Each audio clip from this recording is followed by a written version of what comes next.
आप सभी लोगों को सना मैथ्स क्लासेस में स्वागत है। आज हम प्रॉफिट एंड लॉस चैप्टर को स्टार्ट करके मैं बता दूं कि सना मैथ्स क्लासेस में कंप्लीट मैथ्स से पढ़ाया जा रहा है, बेसिक टू एडवांस लेवल तक। आप लोगों को यहाँ पर टाइप वाइज कंप्लीट मैथ्स मिल रहा है।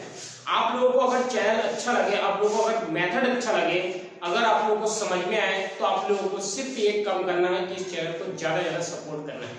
सुनिएगा, और ये टाइप्स का क्वेश्चन है प्रॉफिट एंड लॉस का। इससे पहले मैं थोड़ा सा प्रॉफिट एंड लॉस के बारे में इंट्रोडक्शन देना चाहता हूं कि प्रॉफिट एंड लॉस में क्या क्या हमें जानना जरूरी है, और थोड़ा सा इंट्रोडक्शन दूंगा। उसके बाद जैसे जैसे हमारे क्वेश्चन आते जाएंगे, जैसे जैसे टाइप से क्वेश्चन आते जाएंगे, उस प्रकार से हम उस टाइप्स को पूरा समझ में आ जाएगा। टाइप से आएंगे, टाइप से कॉन्सेप्ट समझाऊंगा तो आप लोगों को पूरा समझ में आ जाएगा।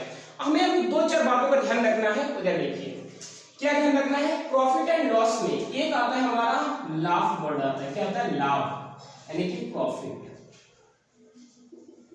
एक आता है हमारा हानि। क्या आता है? हानि, यानी कि लॉस। एक आता है हमारा क्रय मूल्य। क्रय मूल्य जिसे हम कहते हैं सीपी, यानी कि कॉस्ट प्राइस। एक आता है हमारा विक्रय मूल्य जिसे हम कहते हैं, क्या कहते हैं? एसपी, यानी कि सेलिंग प्राइस, यानी कि सेलिंग प्राइस। सुनिएगा, लाभ, प्रॉफिट, हानि, लॉस, क्रय मूल्य, सीपी, विक्रय मूल्य, एसपी। क्या होता है क्रय मूल्य? अब क्रय मूल्य को हम समझते हैं कि क्रय मूल्य क्या होता है। क्रय मूल्य वो होता है कोई भी चीज को जो हम खरीदते हैं, जो भी हम खरीदते हैं वो हमारा होता है, जिस रेट में हम खरीदते हैं वो हमारा होता है सीपी, यानी कि क्रय मूल्य। जैसे सुनिए, ये सीपी है, मानो ये एसपी है, और एसपी विक्रय मूल्य पे होता है जिस रेट पे हम चीजों को बेचते हैं, जिस रेट पे हम चीजों को बेचते हैं।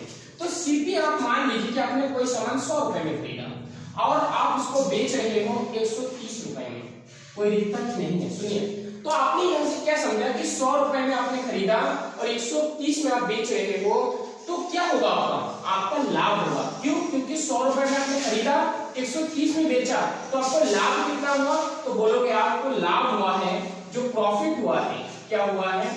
प्रॉफिट हुआ है। प्रॉफिट कितना हो गया आपका? 30 का हो गया। कैसे है?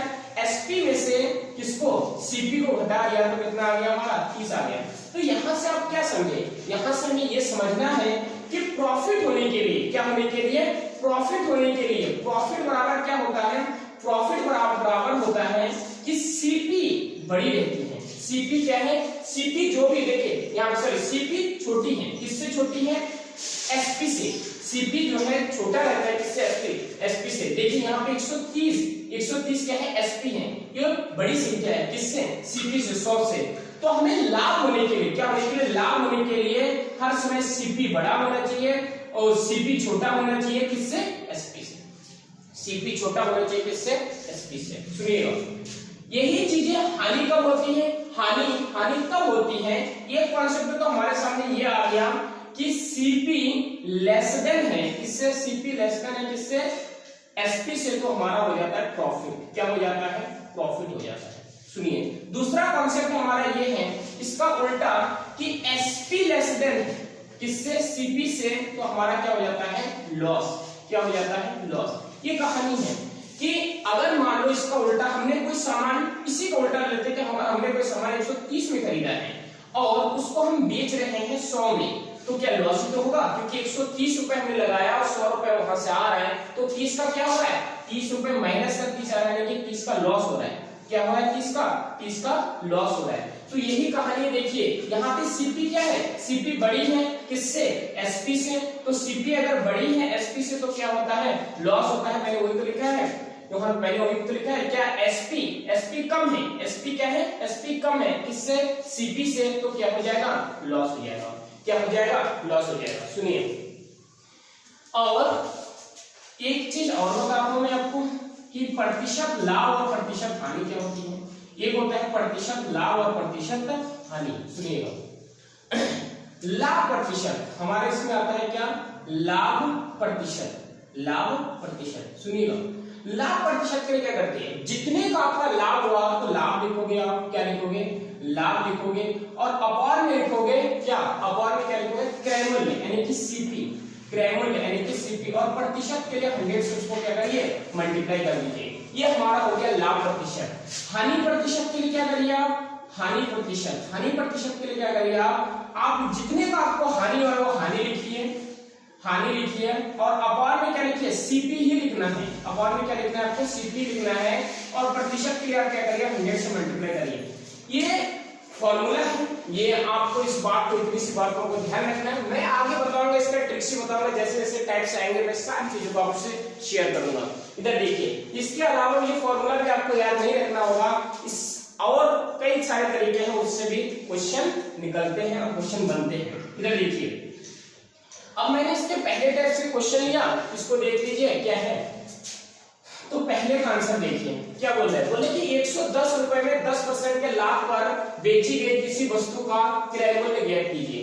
110 रुपए में 10% के लाभ पर बेची गई, 110 रुपए में बेची गई, कितने 10% के लाभ पर, सुनिएगा जैसे 10% बोले ना तो कितने बोले 10% बोले, सुनिए 110% के लाभ पर बेचे गए, उसको आप मान लीजिए सीपी और ये एसपी मान लीजिए, यानी कि क्रय मूल्य और विक्रय मूल्य। क्या बोल रहा है 110 रुपए में 10% के लाभ पर बेची गई, तो उन्होंने मान लो कि वो 100 रुपए में खरीदा था। कितने रुपए में खरीदा था, 100 रुपए में खरीदा था, और उसने 10% लाभ पर बेचा। कितने परसेंट लाभ पर बेचा, 10% लाभ पर बेचा।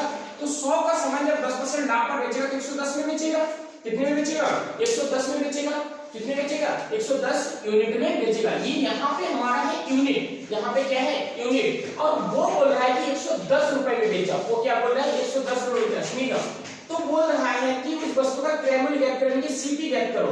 तो 110 यूनिट का वैल्यू कितना देखा है 110 रुपए, 110 रुपए। तो एक यूनिट का वैल्यू कितना है, एक यूनिट का वैल्यू है 110 अपॉन में 110, ये रुपया में आ गया।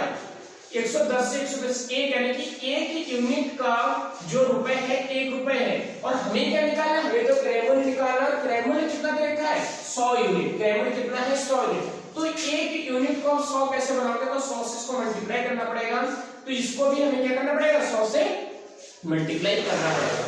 तो ये कितना यूनिट हो गया, ये हमारा हो गया 100 यूनिट, ये कितना यूनिट हो गया हमारा हो गया 100 यूनिट, तो ये भी कितना रुपए हो गया 100 रुपए, ये कितना रुपए हो गया आपका 100 रुपए। इस प्रकार से हमारा पहला क्वेश्चन कंप्लीट है। इसका और एक देखिए मैं बताता हूं आपको, देखिए क्या बोला कि 10% के लाभ पर बेची जाती है, और 10% का मैंने वो बताया था आपको कि 10% का होता है 1/10, कितना होता है 10% मींस क्या होता है 1/10। सुनिएगा, ये होता है हमारा ओरिजिनल वैल्यू, और ये होता है हमारा कि कितना परसेंट, इसलिए 10 अगर 100% है यहाँ पे, 10 अगर 100%, तो जो एक है ना 10 अगर 100% की जो एक है ना वो 10% है। क्या समझे, हमें ये समझना है कि अगर कोई टोटल पार्ट 10 पार्ट है, उसमें से 10 पार्ट में से अगर एक पार्ट की बात करो तो हमारा 10% है। सुनिए क्या बोल रहा है कि 10% के लाभ पर बेचा जाता है, तो उसका यानी कि वो सामान को खरीदा उसने सीपी, ये हमारा सीपी है, यानी कि 10 में उसने खरीदा और 10% के लाभ पर बेचा है, यानी कि 10 में उसने खरीदा तो 1 के लाभ पर बेचा, तो उसके सामान को 11 में बेचा। 10 के सामान वो सीपी था उसका 10, उसने बेचा कितने में 10% लाभ पर बेचा, यानी कि 1 यूनिट ज्यादा पर बेचा, यानी कि 10 के सामान उसने 11 पर बेचा। 10 के सामान उसने कितना पर बेचा 11, देखो 1 यूनिट ज्यादा पर बेचा, तो कितने में बेचा 10 के सामान वो 11 पर बेचा। लेकिन हमारे क्वेश्चन में कह रहा है कि 11 पर नहीं बेचा, उसने 110 रुपए में बेचा, यानी कि 11 यूनिट की वैल्यू कितना है, 11 यूनिट की वैल्यू है 110, कितना है 11 यूनिट की वैल्यू 110 है। तो 11 एकम 11, यानी कि 1 यूनिट की वैल्यू कितना है, 1 यूनिट की वैल्यू 10 है। और हमसे पूछा है कि क्रय मूल्य क्या होगा, और क्रय मूल्य हमारे पास कितना है, क्रय मूल्य हमारे पास सीपी देखिए 10 यूनिट है, कितना है, तो 1 को 10 कैसे बनाओगे 10 से मल्टीप्लाई करना पड़ेगा, तो इसको भी कितने से 10 से मल्टीप्लाई करना पड़ेगा। तो 10 एकम 10 यूनिट इज इक्वल टू कितना है 10 एकम 1 एकम 1 और 2 जीरो का 2 जीरो, तो कितना हो गया 100 रुपए हो गया, कितना हो गया 100 रुपए हो गया। और ऐसे भी 100 आया और ऐसे भी 100, जैसे आप लोगों को सही लगे वैसे। और टाइप से बैठ कर क्वेश्चन कराते जाऊंगा, आप देखिएगा कितने बेहतरीन टाइप में लेके आता हूं। इधर देखिए सेकंड क्वेश्चन, देखिए सेकंड क्वेश्चन भी हमें इसी तरह से बनाना है। देखिए क्या बोल रहा है, बोल रहे कि 20,000 रुपए में 25% के लाभ पर बेची गई किसी वस्तु का क्रय मूल्य ज्ञात करिए। सुनिएगा 25%, इसको मैं शॉर्ट विधि से बताऊंगा मैं 25% मीन्स मैंने आपको बताया था कि 1/4 होता है। क्या होता है 25% मीन्स 1/4? सुनिए बहुत अच्छे से सुनिएगा। क्या बोल रहा है कि 4 का समान है, ये 100% है अपने आप में। कितना परसेंट है ये? 100% है। अगर कोई समान 4 पार्ट है वो 100, कोई समान अगर 4 पार्ट है, मैंने परसेंटेज चैप्टर में बताया है कि कोई भी चीज अपने आप 100% होती है। मैंने परसेंटेज चैप्टर में क्या बताया कि कोई भी चीज अपने आप 100% होता है। अगर 4 पार्ट 100% है तो उसका जो एक पार्ट है ना वो हमारा 25% है। कितना है? एक पार्ट हमारा कितना परसेंट है? 25% है। अगर 4 100% है तो उसका जो एक यूनिट है वो हमारा 25% है। सुनिए, अब उसने कितने 25% लाभ पर बेचा, यानी कि 4 में तो उसने खरीदा था, 4 में उसने क्या करा था? खरीदा था, लेकिन उसने बेचा कितने में? 25% लाभ में बेचा, यानी कि एक यूनिट ज्यादा पे बेचा। तो 4 में अगर खरीदा उसने तो एक यूनिट ज्यादा पर बेचा, तो बेचा कितने? तो सीपी और एसपी की बात करूं मैं तो सीपी उसने 4 यूनिट में खरीदा, लेकिन बेचा कितने? 25% लाभ पर बेचा, यानी कि एक यूनिट ज्यादा पर बेचा। 4 से 5 यूनिट में बेचा। 4 से कितने यूनिट में बेचा? 4 से 5 यूनिट में बेचा। लेकिन ये कह रहा है कि कितने में बेचा? देखिए 20,000 रुपए में 25% के लाभ पर बेचे। वो कह रहा है 5 यूनिट, हमारा हमने निकाला है कि 5 यूनिट, लेकिन हमारा क्वेश्चन कह रहा है कि 20,000 में बेचा, यानी कि 5 यूनिट का वैल्यू कितना बोल रहा है? 5 यूनिट का वैल्यू बोल रहा है 20,000। कितना बोल रहा है? 5 यूनिट का वैल्यू बोल रहा है 20,000 रुपया। 20,000 रुपया। सुनिए 5 चौको 20, यानी कि एक यूनिट का वैल्यू कितना है?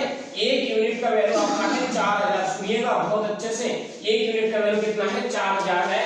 हमसे बोला है किराया मूल्य ज्ञात करो, किराया मूल्य तो हमारा 4 यूनिट है। तो 1 को 4 कैसे बनाएंगे? 4 से मल्टीप्लाई करेंगे, इसको भी हमें क्या करना पड़ेगा? 4 से मल्टीप्लाई करना पड़ेगा। तो 4 यूनिट इक्वल टू कितना? 4 चौको 16 और कितना जीरो? 3 जीरो, यानी कि 16,000 रुपए में हमने क्या करा था? तो इसको खरीदा।